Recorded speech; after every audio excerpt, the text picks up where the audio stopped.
What's going on, everybody? Welcome back to the channel. In today's video, we dive into cards that possibly could replace Meathook Massacre, come to ban in MTG Arena, though I know it already has been banned in Standard, effectively in the tabletop version. These are some effective removal spells, like when it comes to board wipes and things like that, that you could look at to possibly replace the effects of a Meathook Massacre. Will they be as good? Probably not, but they still kind of get the job done in one way or the other, depending on how the meta shifts with the banning of Meathook Massacre. With that out of the way, let's just dive into the cards and let's start talking about them. So the first card up is kind of a unique card that I feel like is a pretty decent spot removal spell in the fact that it does still do a minus effect in one way or the other. The fact for 3 mana instant speed, you can give target creature -5/-5 is still technically very, very good. The one downside to it is if your opponent has any sort of way to give that particular creature protection, you are still going to, unfortunately not be able to target that particular creature with said spell. The other upside of it is that it does have that choice. So if your opponent does have a decently wide board, plays a bunch of tokens, you can still give the board in general token-wise -2/-2 to end a turn.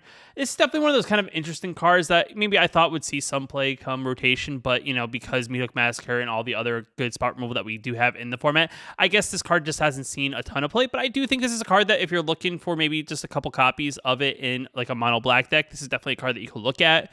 And like I said, it all really depends on how the meta shifts. Do we see decks that contain more tokens and things like that? It can make this card better, but I think overall, having the ability to give something minus is always pretty good just because it gets away around things like protection and things. So the first card up is Bloodline Colin. This is kind of a unique card that I thought would see some more play come rotation, though it really hasn't just because of the way the meta has shifted, as I do think there was a lot of removal in the format that is cheaper and kind of more effective when it comes to how you would stack your removal spells in the current Standard. But with the banning of Meathook Massacre, this could be a decent replacement in one way or the other because it still gives creatures minus, depending on what mode you choose. The first ability is you get to target a specific creature, give it -5/-5, which definitely is pretty decent, gets around things like indestructible. And the other benefit of this, if we do see a rise in decks that contain a lot of tokens, giving tokens -2/-2 is definitely another good option in general. And for the fact that it costs 3 mana and you get a choice of what you want to do with it, definitely makes it a pretty decent option to choose, possibly if you're looking to maybe add that spot removal / global removal when it comes to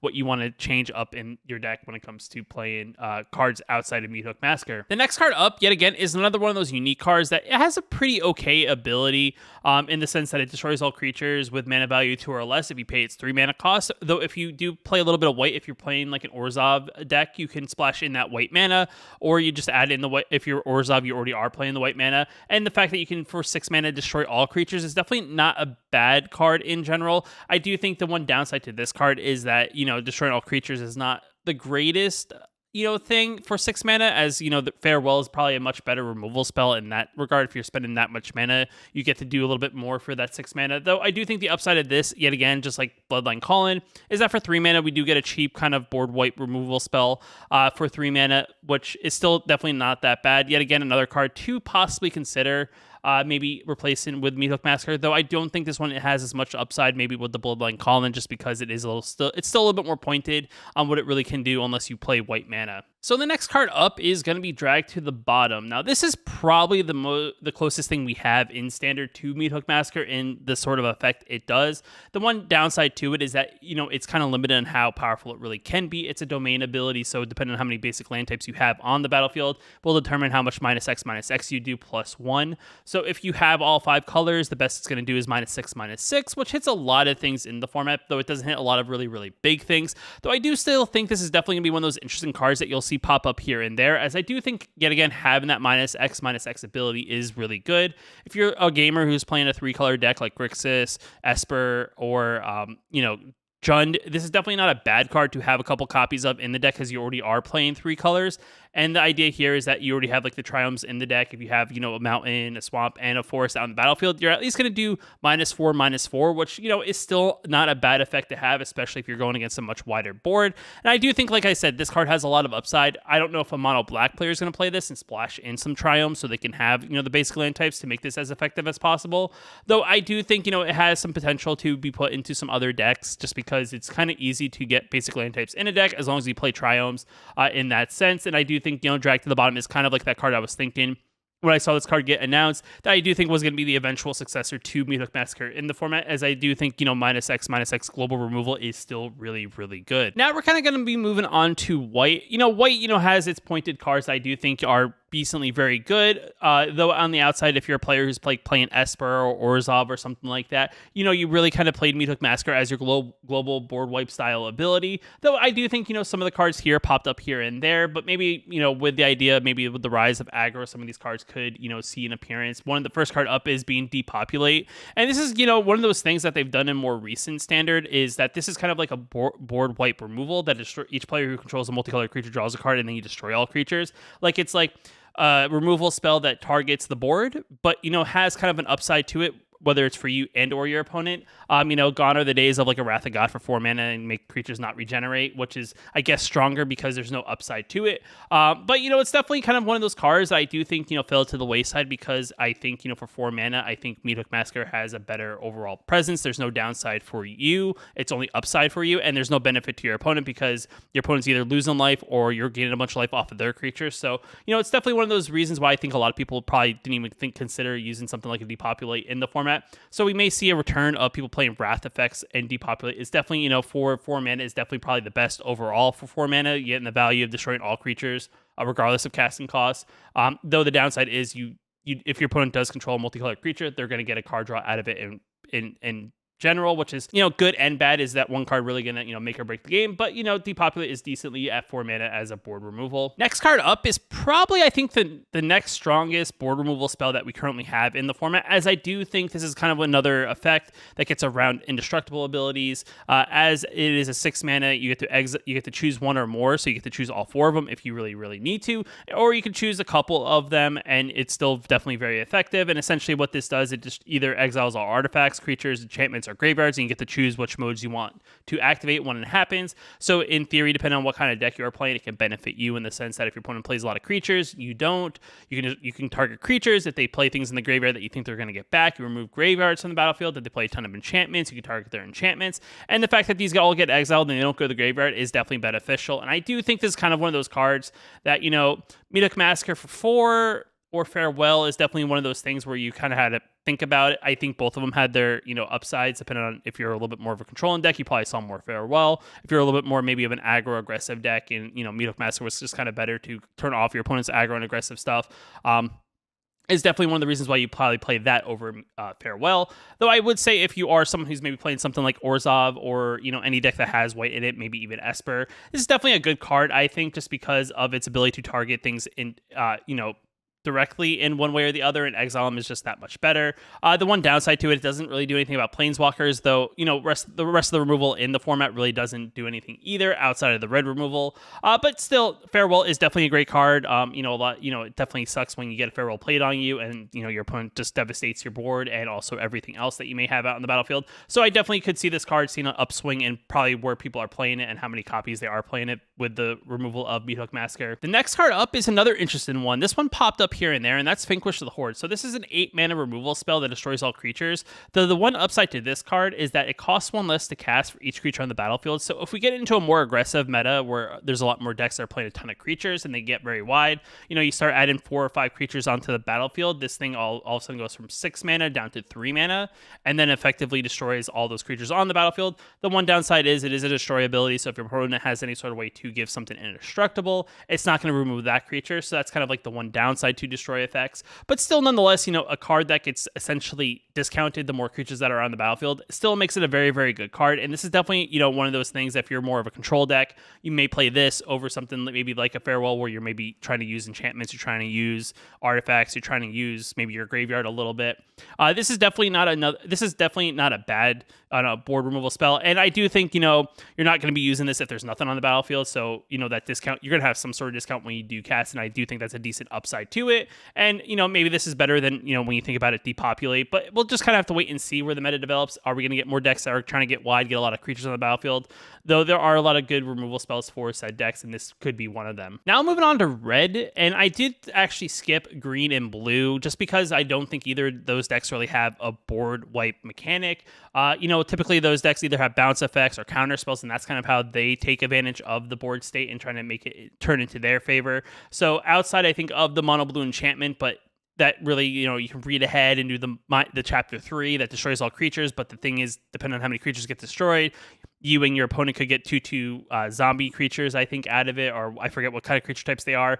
And I don't really know if that's really, really good, because typically you're trying to do this to kind of, rebalance the board, and giving your opponent creatures to replace the creatures that may have gotten destroyed is definitely not very good in that sense. But still, nonetheless, blue and green are just kind of one of those things that are, they're good by themselves, and they have a lot of things that help them, if they're monocolored. And I think if you're playing other colors, you're probably splashing some of these removal spells to kind of maybe, keep the game in balance and in check, depending on what you're doing. So looking at just the red removal spells that kind of do stuff to the board state, the first one up is going to be Vampire's Vengeance. Now, this isn't anything super crazy. It's a 3 mana instant speed, deal 2 damage to each non-vampire creature token.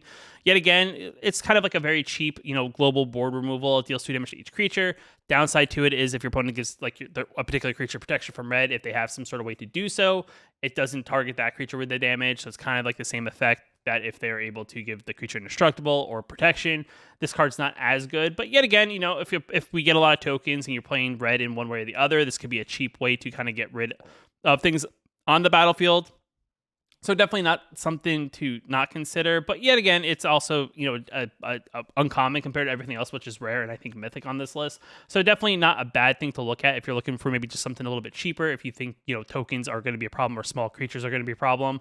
The next card up is the Elder Dragon of War. And I do think this card pops up here and there, but I think a lot of people overlook the fact that chapter 1 is kind of that, it deals damage to each creature and each opponent. So kind of in itself has a built-in, let's deal some damage across the board state. And then the upside to it as well is that the chapter 2 is kind of a decent card to get rid of useless cards in your hand and replace them with new cards. And then chapter 3, you get a 4/4 red dragon creature token, which I know this card in general isn't like super crazy compared to like say Fable of the Mirror Breaker, but it's still not a bad card. And I do think the idea here is that you can get like this saga that ticks up, and maybe if you really need that 2 damage across the board, this could be a decently effective way to get that ability plus some additional abilities. Maybe if you need to fix your hand and also get a creature out of it, which I do think is definitely not bad. Is it anything that's going to really wipe a big board with maybe creatures that are larger than 2? Probably not, but it's definitely something maybe to catch your opponent off guard who may be playing smaller creatures. Then the next card up is kind of another card that I felt like it sees play here and there, but you don't see a ton of play of it, and that card's Burn on the House. This is definitely not a bad removal spell in the sense that it deals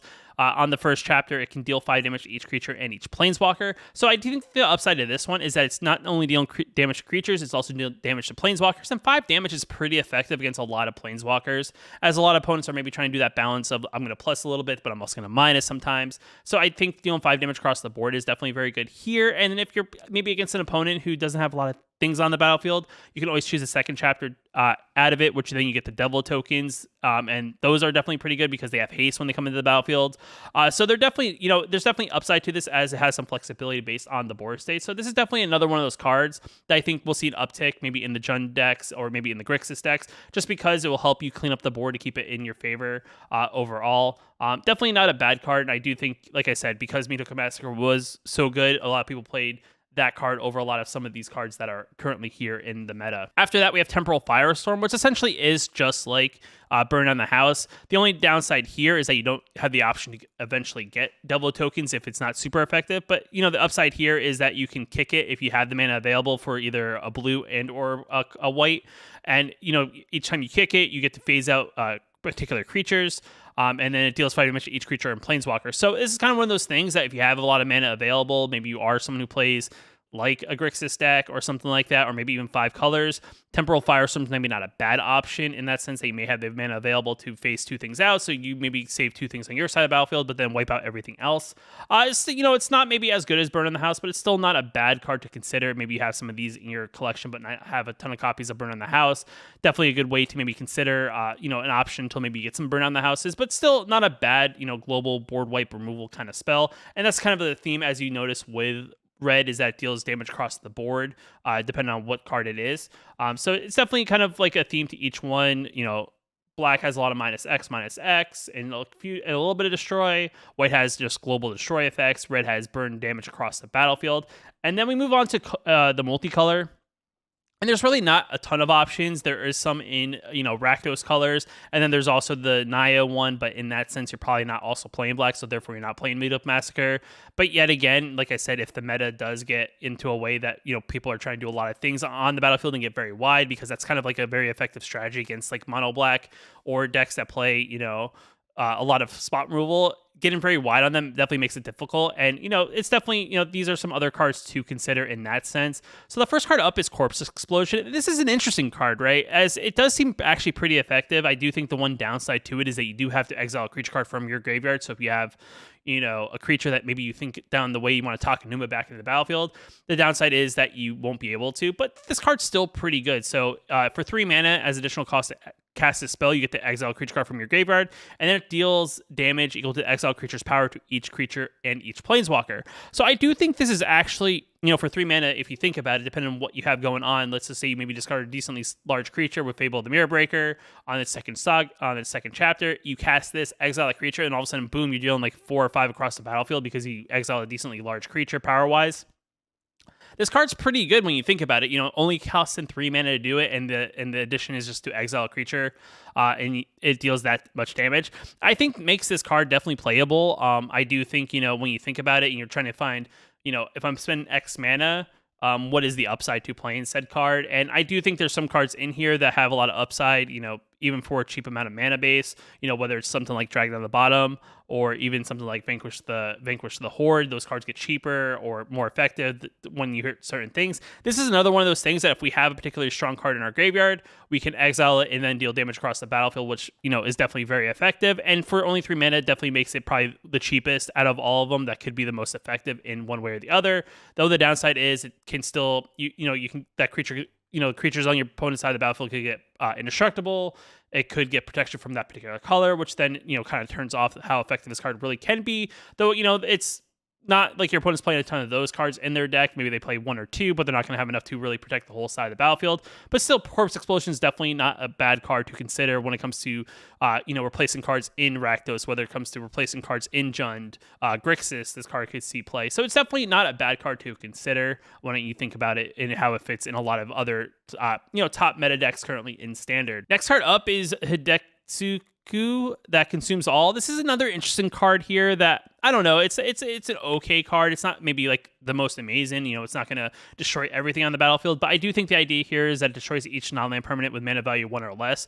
Is definitely kind of an interesting idea here. And then on the third chapter, you eventually get the 3/3 creature, and it gets a +1/+1 counter, and it deals damage. If it was dealt damage, 10 or more damage to a player this turn, the player loses the game. So it has kind of like that other upside to it. The second chapter exiles all graveyards. So it's a unique kind of like maybe a little bit more pointed towards a smaller battlefield kind of thing, just because it destroys small things on the battlefield in general, not just creatures, but also non-land permanents. So if your opponent has any cheap non-land permanents on the battlefield, it hits a lot of those things. Though I don't think it's the most effective. It's definitely something to consider as well, if depending on how the meta shifts and kind of how everything develops. Is this a card that could see some play in that way? Maybe, but this is maybe not as effective as say like a Corpse Explosion that you could, just for the cost of sacrificing a creature, you'll do a lot more damage, which would hit a lot of things. Though the upside here is you get a lot more effects, not outside of the initial, destroy everything with 1 mana or less. And the last card up is the Naya card. It deals 3 damage to each non-token creature, and this is definitely not a bad card to consider if you're looking for some sort of global way of dealing with the board state if you're not playing mono black, or even considering, Meathook Massacre. Having a way for 3 damage across the battlefield to each non-token creature is not bad. Though, like I said, this is the one downside to it, is it doesn't target everything. It only targets non-token creatures, so it only targets actual like creatures that aren't made by a token. So if your opponent has ways to generate tokens, this card's not going to be as effective. When you think about it in some of the other cards on this list, this is an okay card, but it's not a great card. It's that's the one downside. Would you play this in the 3 mana slot, or would you maybe consider a couple depopulates, with the downside of being maybe you destroy some of your creatures, but the upside is that you destroy everything on the battlefield regardless of how much damage you deal. But it's something to consider if you are someone who plays any of these colors or even 5 color. Maybe you add this to your deck. But still, nonetheless, it's definitely not a bad card to consider when it comes to looking at what we have in Standard and what you could possibly do in order to be super effective. And like I said, the one thing that happens when it comes to bannings is you're never going to really replace a card one for one, just because then what's the point of banning one card? You might as well ban both of them if you're going to do the same thing. And I do think when you look at a Massacre and understand why it was so good, I do think it's one of those things that it fluctuated based on how late or early you were in the game. In the early game, you cast in for 4 or 5, and it deals -X to creatures across the battlefield, and then you drain them for X amount of life based on how many creatures died on your side of the battlefield. And then on top of that, you gain life equal to the amount of creatures that died on your side of the battlefield, so you get this big swing in maybe life points in one way or the other. And the fact that this is a card that was removal and then it sticks on the battlefield, and that static effect of things dying on your opponent's side or things dying on your side triggers one or the other, I think makes Meathook Massacre as good as it was. And I do think a lot of people are thinking like, well, Meathook Massacre really isn't a great card in the current standard, and that could be true, but it does turn off a lot of decks that could be good to give these other more mid-range decks that are currently effective in the meta. It was kind of giving that extra edge because, you know, Meathook Massacre was kind of that end-all be-all card outside of their spot removal spells, or to deal with these decently wide board states. And it definitely shut down a lot of your more aggressive small aggro style decks that, you know, could be effective in one way or the other. I mean, post-ban rotation, are they going to be as effective? We'll have to wait and see. But if you can get very wide on decks that only play a bunch of spot removal, it's definitely a way to overwhelm them. And I think Meathook Massacre was kind of that insurance policy. Even if most of the decks were playing like 2 copies of it in the deck, it was kind of like, okay, I just need to draw Meathook Massacre and this game's back in my control. Even if they're at low points of life, let's just say that you killed 5 creatures with this, you were at like 6 points of life, you're back up to 11. And then maybe things die on your battlefield, so you're draining your opponent now for like 3 or 4. It's definitely one of those cards that just swung games. And I do think it was one of those things that when, you know, Wizards also considered nerfing it in Alchemy, when they removed the idea here that you would gain life when things died on your opponent's side of the battlefield, kind of gave some indication of how truly strong this card was. And like I said, just because it's not as effective as it maybe once was when it was first, like last year when it first was, you know, really prevalent in the meta, I do think this card, you know, even in limited copies, is still super effective in one way or the other. And I do think, you know, the meta will shift in one way. Maybe we'll get a little bit more aggressive, which is definitely very good because sometimes people don't really like playing like the slower games. And I do think having the ability to play more aggressive decks will definitely benefit the meta as a whole. But I figured I'd give my opinion on, you know, maybe some removal spells to consider depending on what color you're playing. Like I said, there isn't much in the way of green and blue when it comes to really doing anything to the board state other than bouncing things back or fighting creatures. So let me know what you guys think down in the comments below. Is there any cards that I did miss? I tried my best to kind of navigate through the enchantments, the sorceries, and the instants that could possibly do something to the board state. But let me know in the comments below, is there anything that, like I said, maybe you're considering or maybe you already are playing? Definitely be great to hear from you. If you like the video, hit that like button. Definitely helps out a lot. If you're new here, you want to know I post new videos like this one here on the channel, hit that subscribe button. And until next time, I'll see you in the next video. Just want to give a special shout out to the channel members here on my YouTube channel. You can also become a channel member yourself down below the video, hitting that join button. It definitely helps out a lot, and I just appreciate you guys for your support.